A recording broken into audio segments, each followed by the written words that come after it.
So let's kind of head over to writing down our narratives before training camp starts. These narratives that we can track, just kind of what do we want to see in training camp that we can really buy into, start to buy into as the season begins. What teams can we start rooting for and betting on early in the season? What teams do we want to kind of wait a couple of weeks and kind of figure it out because they weren't truly showing us what we needed to see in training camp? So that's what we're doing. We've done the NFC West, the NFC South, the NFC East, and now we've got to do the NFC North and try to get some of these AFC teams out as well.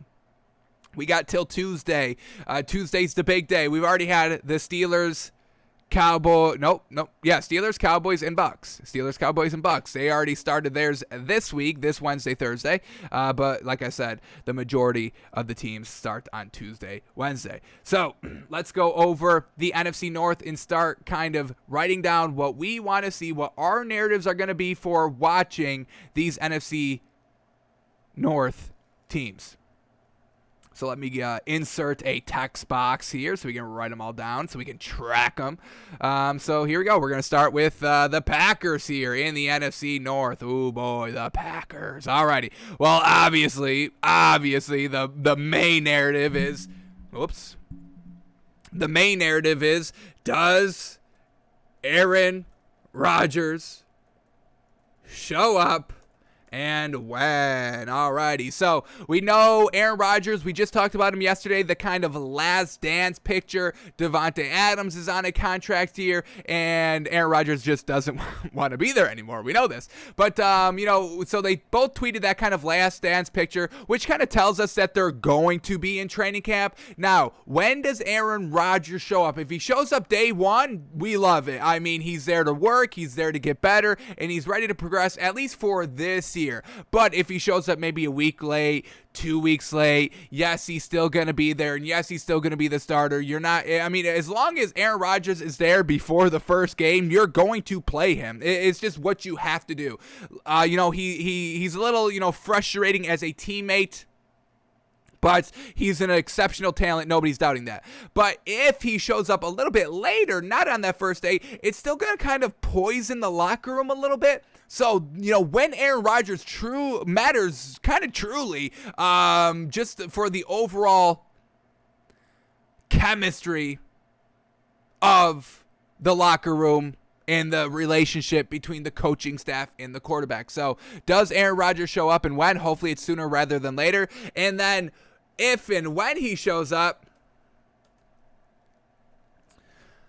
if and when Aaron Rodgers shows up, how is the overall chemistry of the team? Because, obviously Matt LaFleur is just going to be, he's going to be at least a little disgruntled. Aaron Rodgers has been on this kind of, publicity tour the entire offseason, kind of pointing out what is wrong with every single person, every single coaching member, staff in the front office, pointing out what they're doing wrong. So obviously nobody likes to be told that they're doing wrong. Nobody wants their kind of dirty laundry aired for everybody to see. Aaron Rodgers went on Jeopardy and took a jab at, the head coach, Matt LaFleur. So it's just, how is the overall chemistry of the team looking? Is Aaron Rodgers truly still poisoning the team, or is he at least kind of putting a smile on his face when he's there and getting it done? So Aaron Rodgers is truly the only thing that's holding this Packers team back. They have elite talent all over the field, folks. When we look at their offense and defense, it's absolutely really, really gosh dang good, folks. This is why we don't truly understand what, Aaron Rodgers really wants from this team, unfortunately, because he doesn't say anything. But this depth chart, Aaron Jones, what an A1 tier 1 running back right there. I'd put him in top 5 running backs, absolutely. A.J. Dillon's also a solid number 2, so running back by committee, yes sir. The wide receivers, Devontae Adams, Allen Lazard, Marquez, Valdez, Scantling, I'll take them, absolutely. Robert Tonyan as a tight end, absolutely. Is he 6'4", 6'5"? 6'5", oh yes, y'all know we love that. So they have a really star-studded offense. Defense, what are we looking like out here? You got Kevin King, who I think is really solid. Obviously, Jair Alexander. Adrian Amos isn't bad either at the safety. Preston Smith, not terrible either. So they've got a decent overall squad. It's just, how is Aaron Rodgers going to affect this team? He needs to obviously do more good than he does bad, more production offensively than just kind of, leaving a bad taste in everybody's mouth as he's kind of consistently calling out everybody besides himself out here. So that's really the only narrative that we need to watch for is Aaron Rodgers. Does he show up and when? And if when he shows up, how is the overall chemistry of the team? And I'm just going to throw this one out there. How does Matt LaFleur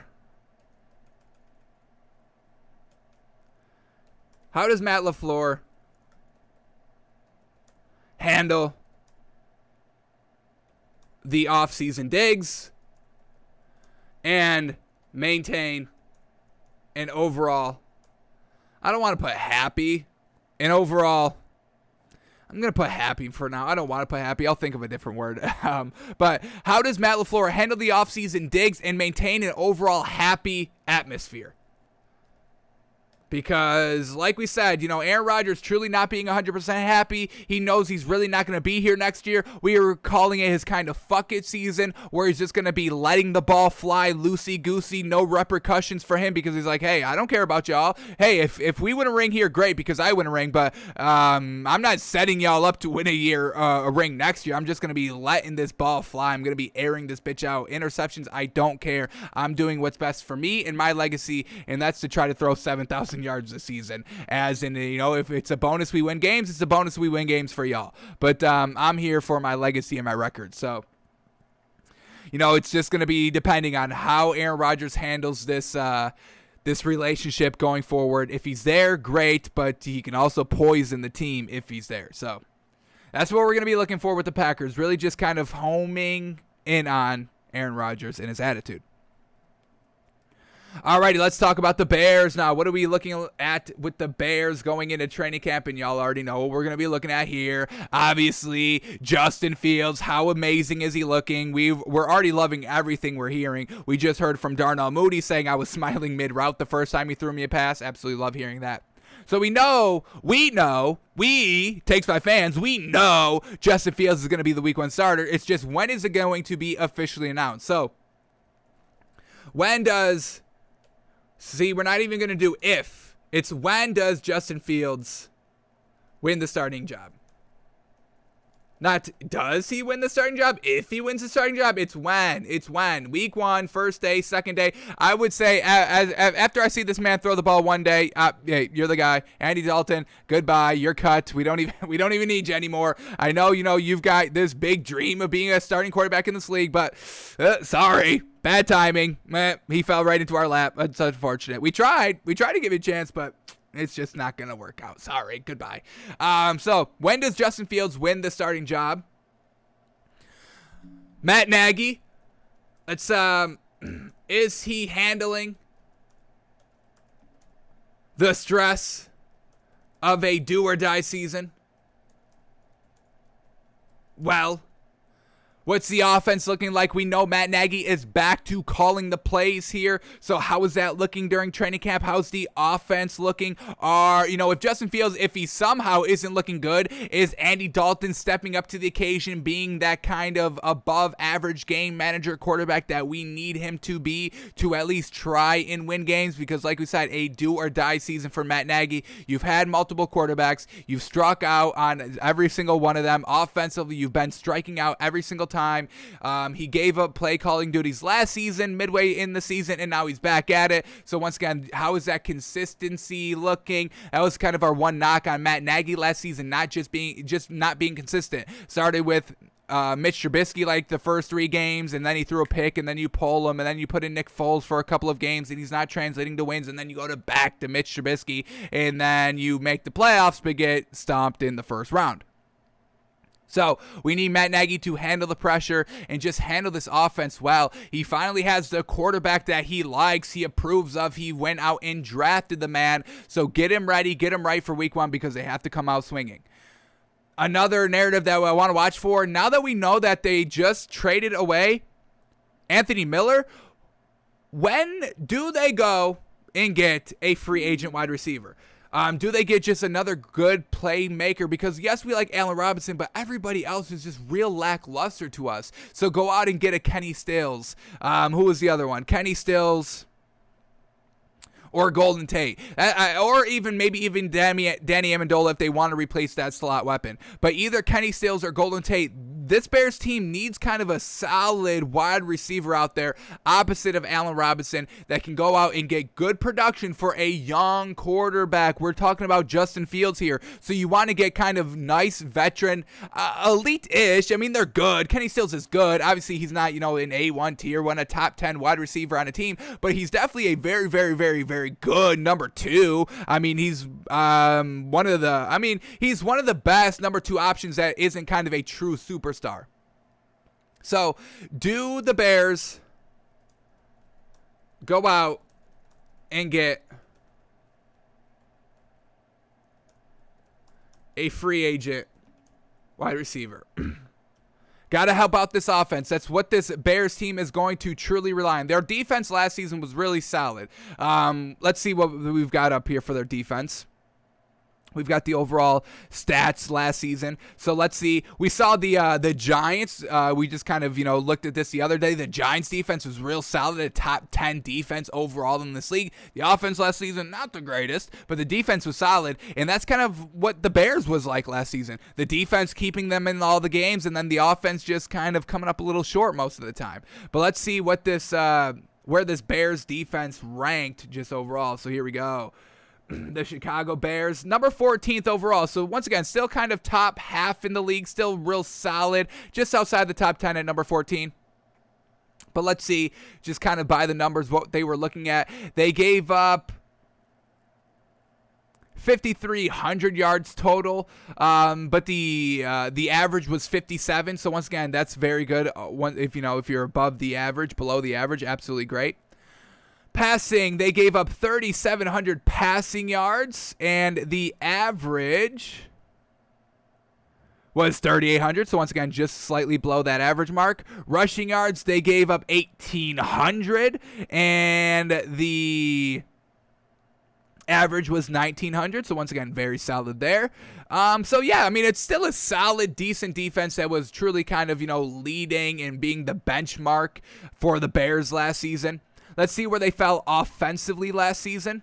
They were putting up points, because that was one thing by Mitch Trubisky. He was putting up some points. He was moving the ball. And that's the knock on Nick Foles. That man was not putting up any single points when he was playing at the quarterback position last season. So this Bears team, number 23 offensively, folks. So their defense truly being, the best thing about them. And if their offense can just be even a little bit better than what they were last year, this defense is going to definitely kind of, up their game a little bit, because I think that's kind of what led the Bears to kind of lack of success down the stretch last season, was the defense putting in all this work and then the offense not kind of taking advantage of the great field position that the defense was forcing, or the turnovers for, once again, short field position that the defense was forcing, and the offense wasn't turning that into any meaningful points.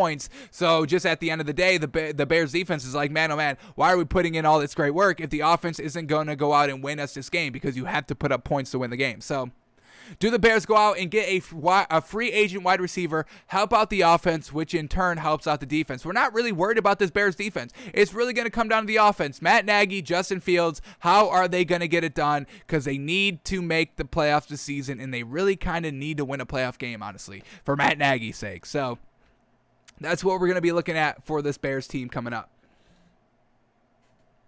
Alrighty, next team in the NFC North, the Minnesota Vikings, folks. The team that is literally the only team that we never think about. When I hear about the Vikings, I'm like, y'all talking about like the savages? Like the people that like go on ships and like pillage everything?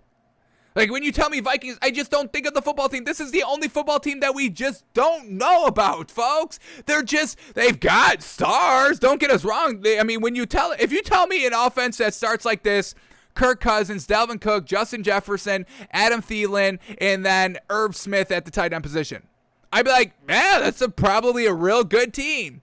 But they're not. But they are absolutely not, folks. Defensively, they just picked up Patrick Peterson. Xavier Woods, I think, is real solid at the safety position. They got Anthony Barr and Eric Kendricks at the linebacker position. So, I mean, overall, the team is solid, but they're kind of trash. Did they go like 7-8 last season? What did they go last year? 7-9. So it's just absolutely trash. And it's just like, what are we focusing on the Vikings this year? What are we focusing on? Kirk Cousins, if he has a good season. Let me bring up Kirk Cousins' stats because they are sneaky good, folks. These Kirk Cousins stats are very sneaky good. And it kind of makes me a little angry that they're this solid. So here we go. Last season, 67% completion percentage. We love it. 4,200 yards. We love it. 35 touchdowns, 13 interceptions. Folks, that's checking all of our boxes. 62 to 65% completion percentage. He's at 67. 4,000 plus yards. He's at 4,200. 2-to-1 touchdown and interception ratio. And this man is this close to 3-to-1 at 35 and 13. So, I mean, it's all great. We love it. But it results in the 7-9. It's like, whoa, that's not how it's supposed to go. That's supposed to be a 10-6, 11-5, 12-4 season right there. That's 12-4 season stats right there, folks. Right there. But they go 7-9. His best season was 10-5. Look at this, folks. 2018, 70% completion percentage. The man threw 70%. That's amazing. That's so freaking great for an entire year playing all 16 games. That's fantastic, folks. 4,200 yards. Once again, fantastic. 3-1 touchdown to interception ratio. 30 touchdowns, 10 interceptions. But it's 8-7-1. Did they even make the playoffs this season? 2018. No, they didn't even make the playoffs. And that's a good year statistically, folks. Fantastic year statistically. Folks, get a load of this one. He threw for 4,900 yards in 2016. 4,900, folks. While throwing 67% completion percentage. While having 2-to-1 touchdown and interception ratio at 25 and 12. But they go 8-7-1. What did they do this year? This was in Washington. No playoffs. So it's like, what do we do here? What do we do with the Vikings? Okay, they all have great seasons. Dalvin Cook rushed for 1,000 yards last season. I think he ran for like 1,400. I think it was a real solid. It may even be 1,600. What do we got? 15. Oh my God, 1,557. Basically 1,600. And they still 8-7. What was the official record? 7-9. Excuse me. Even worse. So it's like, what are we doing out here with this Vikings team? I don't know. They're going to be trash. They're just going to be trash. They'll have great stats. Don't get us wrong. But they'll be trash. They won't make the playoffs. I don't get it. What teams did they beat last season? They beat any good teams?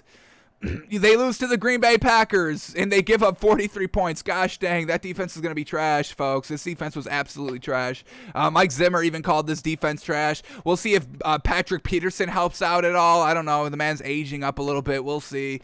But man, oh man, folks, jeez. They lose against the Colts. They lose against the Titans. They beat the Texans. Congrats. The absolute garbage, pathetic Texans. Congratulations. They lose against Seattle. They lose against Atlanta. They beat Green Bay the second time around. All right, I'll give them credit for that. Solid game. They beat Detroit. Congratulations. You beat trash Detroit. They beat Chicago. Congratulations. You beat trash Mitch Trubisky. Congratulations. They lose against Dallas. Of course they would. They beat Carolina by 1 point. Congratulations. The Panthers overall, they just weren't that great of a team. We know they won 4 games. Jacksonville Jaguars, once again, congratulations. You beat a trash team. And then they lose against Tampa Bay. They lose against Chicago the second time around. They lose against the Saints. They gave up 52 points against the Saints. Gosh damn. And then they beat the Detroit Lions the last game of the season. So they just beat all the trash teams last season, folks. They just beat every single trash team last year. This Vikings team, it's nothing good, folks. I don't know what the hell it is. The defense definitely needs to step up. Let's see where this defense ranked last season. Jeez, it's gotta be almost worse. I would probably say it's gotta be number 32 defensively. Let's see. Vikings just going, yeah, I mean, number 29 defensively. Jeez Louise, they gave up 6,200 yards. That's 500 more yards than the average. Jeez. Let's see where they were offensively. Offensively, the Vikings, what do we got? Hey, number 11, real solid, very close to top 10. I'll give them credit for that. So, but it's just like at the end of the day, is Kirk Cousins just always on trash defensive teams? Like, I'm not 100% going to put this all on the defense. I'm going to put a lot of it on the defense, don't get me wrong. But still, at the end of the day, we just look at Kirk Cousins' stats, and they're always great, but they always end in very, very disappointing, mediocre seasons, folks. I mean, nothing great. So, Vikings, they just need to establish an identity offensively.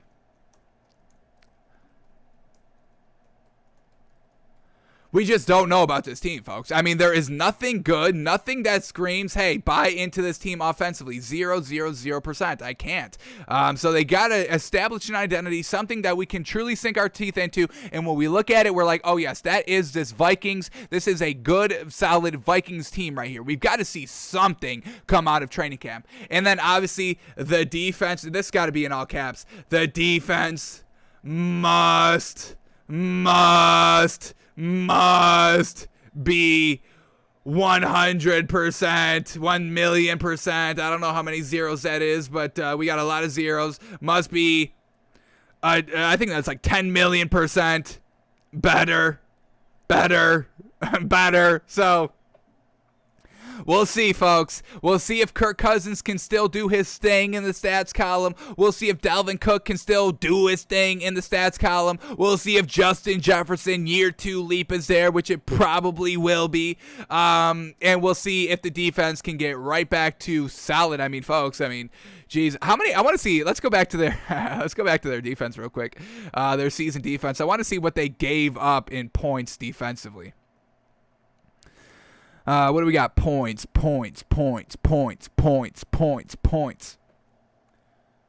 Takeaways first. What is this? Fumbles lost. Points scored by team. Alrighty, here we go. The Vikings gave up 475 points.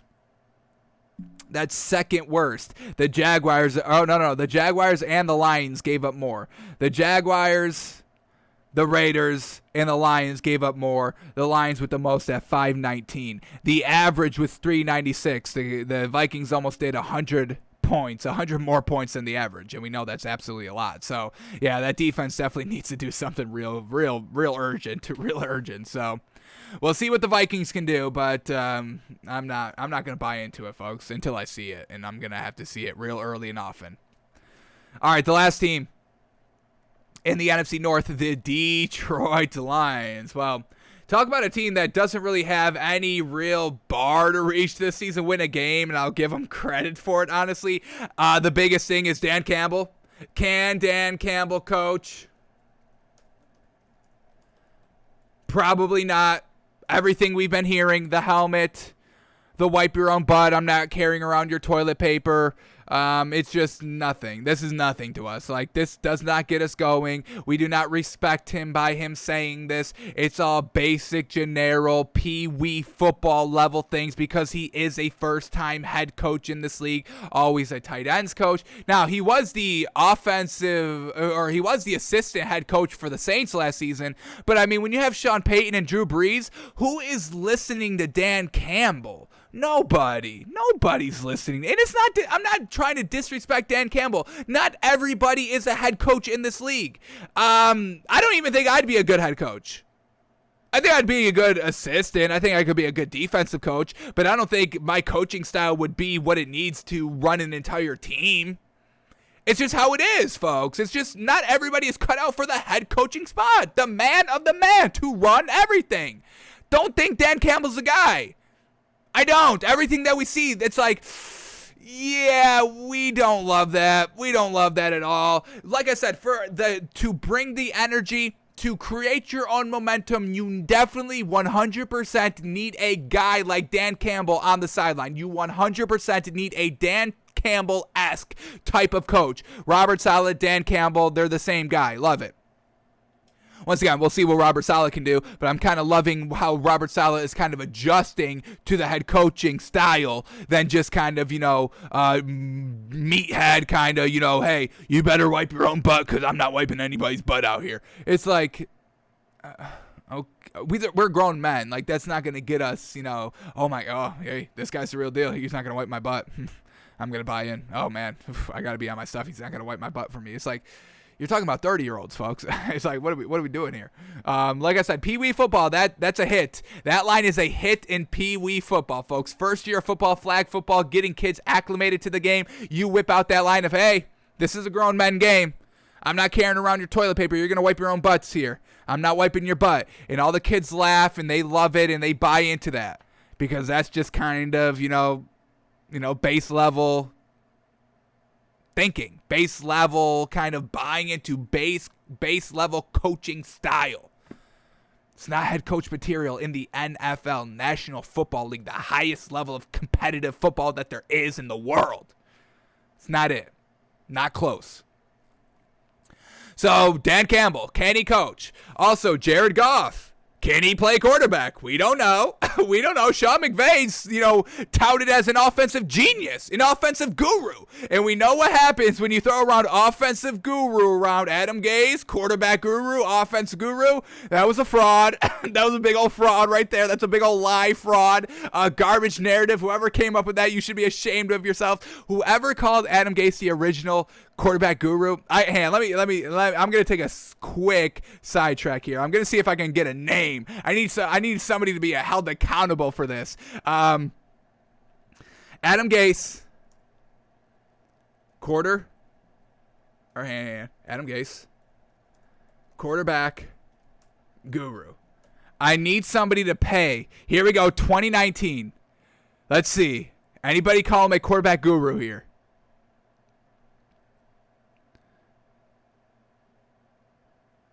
All right, this is a Jets form. I don't think they're going to be calling him that. I want something. Oh, here we go. Oh, my God. Oh, my God. Oh, my God. Oh, my God. Here we go. This could be it. We could get a name here. Here's why quarterback whisperer Adam Gase is excited about Ryan Tannehill. Who called him the quarterback whisperer? Pete Prisco? You should be ashamed of yourself. Ashamed of yourself for calling this man that. What are you talking about? Oh, my goodness. Oh, man. This is the quarterback whisperer at work. This is the man's own words right here. The quarterback whisperer at work. Gase has earned quite a reputation working with quarterbacks. Yes, he's worked with quarterbacks. He worked with Peyton Manning. And they decided to give this man credit for everything Peyton Manning did. Okay. Of course you're going to work with quarterbacks if you're in the NFL. Jeez.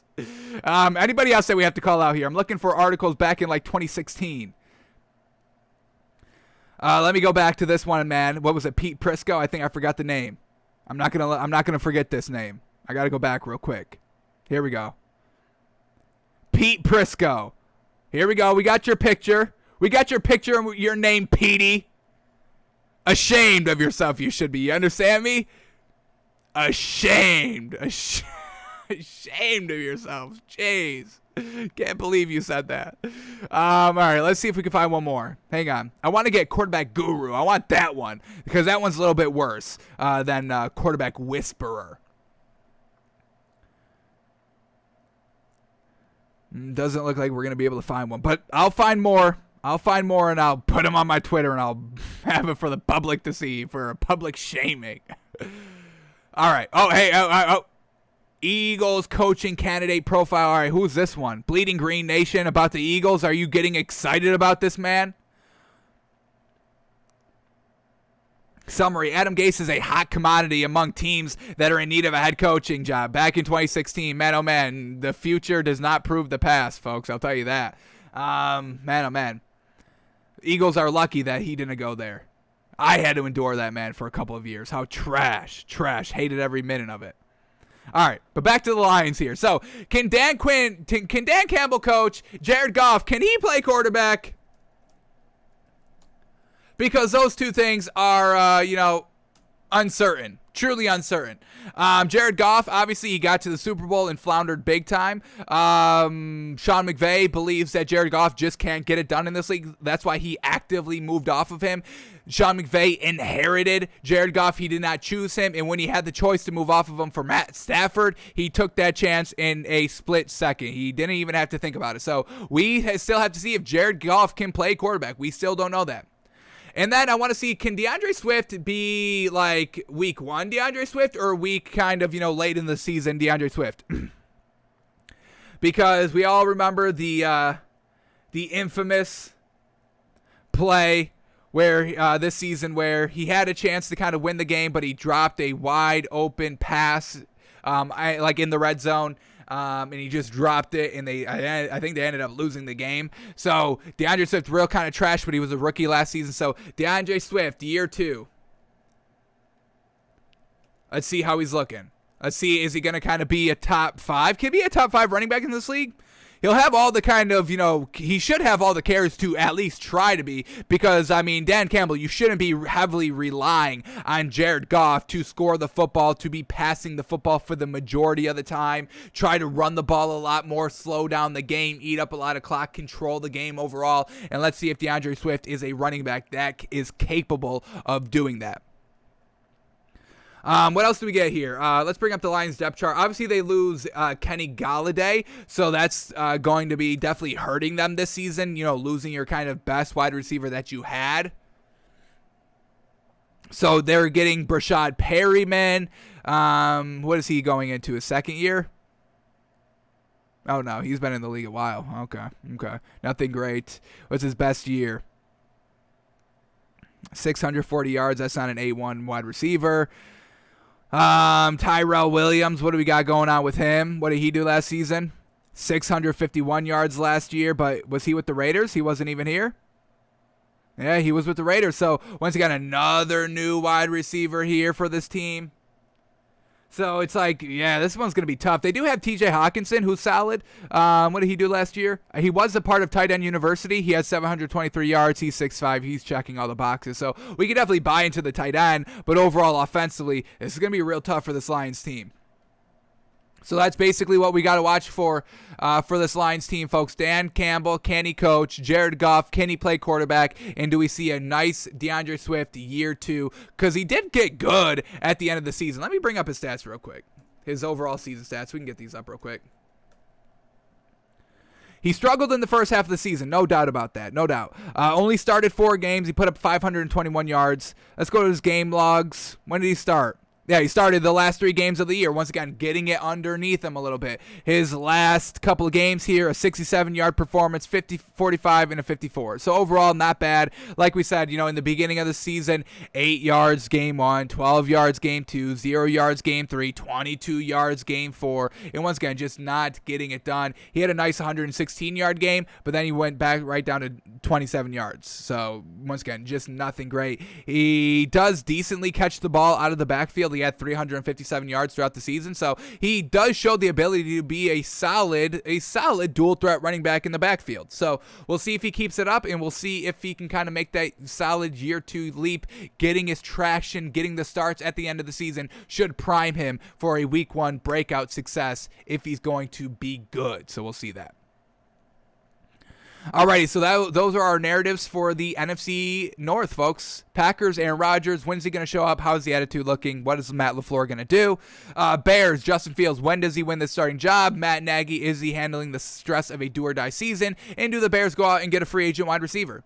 The Vikings, they got to establish themselves. Show me something that y'all do great and we can buy into it, or we can start to buy into it as the season starts. And then the defense, folks, it's just got to be good. And if it's slightly better than what it was last season, they probably win the Super Bowl.